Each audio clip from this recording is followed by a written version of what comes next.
दिल्ली के पालम दादा देव मंदिर में बने समागम हॉल प्रांगण में 25 दिसंबर 2022 से चल रही 7 दिवसीय श्रीमद् भागवत कथा के 5वें दिन आज 29 दिसंबर 2022 को कथावाचक श्री कृष्णा संजय जी महाराज के सुंदर सुंदर भजनों से वहां मौजूद भक्तजन भक्ति में विभोर हो गए। आपको बता दें, ये अमृताज वीरांगना संगठन व अमृता यूनिसेक्स सैलून द्वारा कराई गई श्रीमद् भागवत साप्ताहिक कथा दूसरी बार है। इससे पहले भी पिछले साल 7 दिन की कथावाचक श्री कृष्णा संजय जी महाराज द्वारा इसी दादा देव मंदिर के समागम हॉल प्रांगण में करवा चुकी है। आपको बता दें, अमृताज वीरांगना संगठन व अमृताज यूनिसेक्स सैलून की डायरेक्टर अमृता मौर्य व को डायरेक्टर स्मिता दोनों का ही मानना है, इस तरह से प्रोग्राम कर हम हमारी संस्कृति व हिंदू धर्म का प्रचार कर रहे हैं। हमें खुशी होती है जब यहाँ रोजाना सैकड़ों की संख्या में भक्त आकर भजनों का आनंद लेते हैं व नेक काम में बढ़ चढ़कर हिस्सा लेते हैं। आइए देखते हैं हमारी सिटी एक्सप्रेस न्यूज की एक खास रिपोर्ट। अगर आपको हमारी ये वीडियो अच्छी लगे तो चैनल को सब्सक्राइब करना ना भूलें। धन्यवाद। नमस्कार, मैं सोनू गिरी स्वागत करता हूं आपका सिटी एक्सप्रेस न्यूज में। आज हम मौजूद हैं दादा देव मंदिर में और यहां पर कथा हो रही थी। आइए जानते हैं गुरुजी से कि इस कथा के बारे में। सर, ये जो कथा हो रही थी ये कब से हो रही है? ये 25 दिसंबर से प्रारंभ होकर और 31 दिसंबर तक चलेगी, जिसमें मुख्य यही भाव लिए हुए कि हम प्रकृति का संवर्धन कैसे करें और जो हम अनादिकाल से चला आ रहा माँ तुलसी का पूजन है उस दिवस को भूल गए थे और केवल कुछ नहीं, क्रिसमस याद था। तो इसी उपलक्ष्य में वीरांगना संगठन, अमृताज वीरांगना संगठन ने यह कार्यक्रम प्रारंभ करने की सोची। तो उसी उपलक्ष्य में गुरुदेव से प्रेरणा मांगी। तो फिर इसी उपलक्ष्य में या पावन पवित्र दिवस पर अनंतमयी शुभकामनाएं समस्त देशवासियों को और तुलसी दिवस को भव्य हर्षोल्लास के साथ द्वारका दादा देव मंदिर से यह कलश यात्रा हम लोगों ने प्रारंभ की और यह 31 तक चलेगी, यानी 31 दिसंबर तक चलने वाली यह श्रीमद् भागवत कथा दादा देव मंदिर में प्रारंभ हो चुकी है। जैसे कि ये दूसरी बार है और आप दादा देव मंदिर में दूसरी बार आए हैं, तो इस यहाँ के जो लोग हैं या जो जिसने कथा कराई अमृता जी के लिए क्या कहेंगे आप?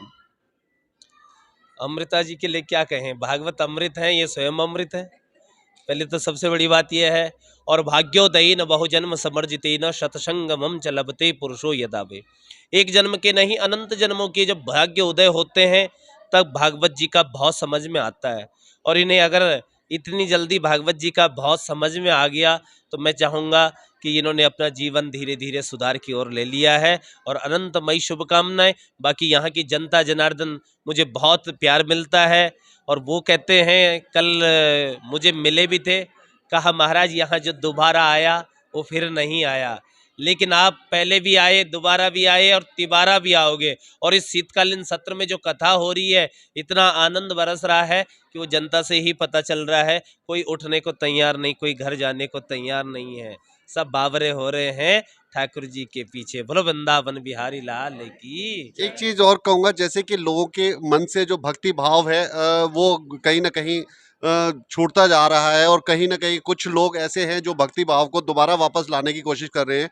तो जो लोग भूलते जा रहे हैं अपने परंपरा को, उनके लिए क्या कहेंगे? उनके लिए मेरा एक ही संदेश है कि जो इस प्रकार के संगठन हैं, जैसे हमारे लोकल में यहाँ पर अमृताज वीरांगना संगठन काम कर रही है निरंतर, कि हमारी माताएं बहनें कैसे सशक्त बने, कैसे मजबूत बने, तो उनके साथ आकर जुड़िए। कभी कभी क्या होता है, हमारे पास 1 रुपया है लेकिन हम सोचते हैं हम उसे कहाँ रखें, क्या करें, उसका कोई मूल्य नहीं। लेकिन आप अगर संगठन से जुड़ते हैं तो यदि वही 1 10 के साथ जुड़ेगा तो 101 हो जाएगा, वही 101 हो जाएगा। और कभी भी कोई भी संकट है, किसी भी प्रकार की प्रॉब्लम है, तो कहते हैं कि संगे शक्ति कलयुगे। यदि आप साथ में हैं तो किसी प्रकार की कोई चिंता करने की जरूरत नहीं है। आज मेरे पे विपदा है तो कल किसी दूसरे घर में भी आ सकती है। हर कोई किसी को बचाने नहीं आ सकता, इसलिए स्वयं सशक्त बनना पड़ेगा। अगर शास्त्र का ज्ञान दे रहे हैं तो यही संस्थाएं आपको शास्त्र का ज्ञान भी देती हैं। तो आप आइए, जुड़िए और ऐसे करके आप अपने जीवन को सार्थक बना सकते हैं। यही मेरी शुभकामनाएं भी हैं और यही मेरे प्रेरणा भी है आप लोगों को कि भागवत के साथ साथ अगर उसका भाव समझ में आता है, उसका शास्त्र समझ में आता है, तो शस्त्र भी वो दूर नहीं है कि आपको दुर्गा भी आपको ही बनना है। तो अमृता जी, आप 2 शब्द क्या कहेंगे? जैसे कि लोगों के बारे में आप तो बहुत अच्छी तरीके से मेहनत कर रही हैं और दूसरी आपकी कथा है ये। तो जो लोग सुनने वाले होते हैं, जो यहाँ पर लोग इतने सारे जो एकत्रित होते हैं, उनके लिए आप क्या कहेंगे? सुनने वालों के लिए एक ही शब्द है कि अपने बच्चों को कृष्ण भक्ति में ले आए, कृष्ण का जीवन जीने को समझाएं और अपने बच्चों को राम का जीवन जीने को समझाएं। तो ये थे यहाँ पर बहुत ही अच्छी इन्होंने जानकारी दी कथा के बारे में, जो यहाँ पर श्रीमद् भागवत की जो कथा बैठी हुई है और 31 जो दिसंबर तक चलेगी यहाँ पर। ये यहाँ पर दादा देव मंदिर में दूसरी बार कथा हो रही है और इतनी संख्या में यहाँ पर आपने देखा है कितनी पब्लिक है, कितने लोग सुनने वाले हैं। तो कहीं न कहीं सुनने की जो लोगों में आस्था कहीं न कहीं बची हुई है, जो विचलित जो ख़त्म होती जा रही है आस्था, उस आस्था को अपने जो लोग यहाँ पर सुन के जा रहे हैं या जो सुन रहे हैं, वो कहीं न कहीं अपने आसपास ज़रूर देखें और कहीं न कहीं भक्ति भाव को जो है लोगों के दिल में जब ज़रूर जगाएँ, ताकि आप लोग अगर पहल करेंगे तो और भी आगे पहल होती रहेगी। कहीं न कहीं ये जो हमारी संस्कृति है, जो लुप्त होती जा रही है, वो हमें ही ज़िंदा रखनी है, कोई और नहीं रखेगा। और इसको ध्यान में रखें कि आप अपनी संस्कृति को ज़्यादा से ज़्यादा लोगों में दिखाएँ और सुनाएँ। जो भी अपनी कथा है, जो भक्ति भाव की कथा है, जो कहानियों में है, वो ज़रूर सुनाएँ अपने बच्चों को, ताकि उनको पता चलता रहे हमारी संस्कृति के बारे में, हमारी जो भक्ति भाव के बारे में। इसी के साथ मैं विदा लेता हूँ। धन्यवाद। ट्रेन पकड़नी हो तो रेलवे स्टेशन। तो पहले ठाकुर जी के दरबार में अगर जा रहे हैं तो दरबार के सभी पाइए बोली बांके बिहारी लाल की। और कौन भक्त वृंदावन चलना चाहते हैं मानसिक रूप से, कभी चलना चाहते हैं तो खड़े होकर के आगे लीजिए बोली वृंदावन बिहारी लाल की।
अभी आरती कराएंगे। तेरी आरती का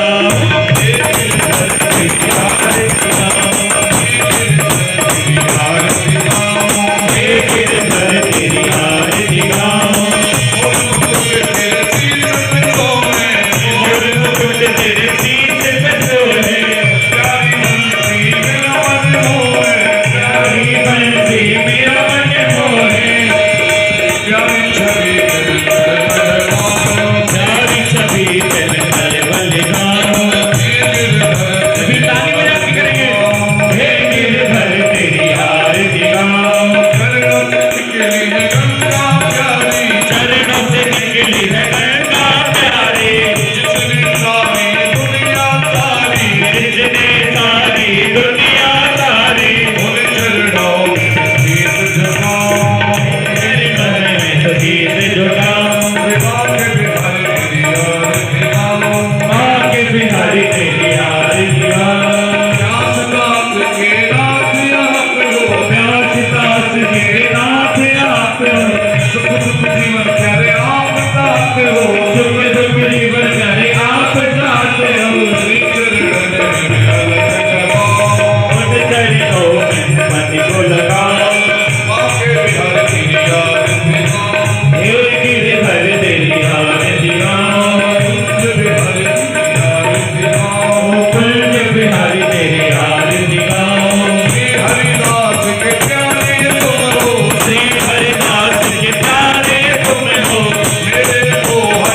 हरि तेरी आरती त्वमेव माता पिता त्वमेव त्वमेव मातः पिता त्वमेव त्वमेव बन्धु सखा त्वमेव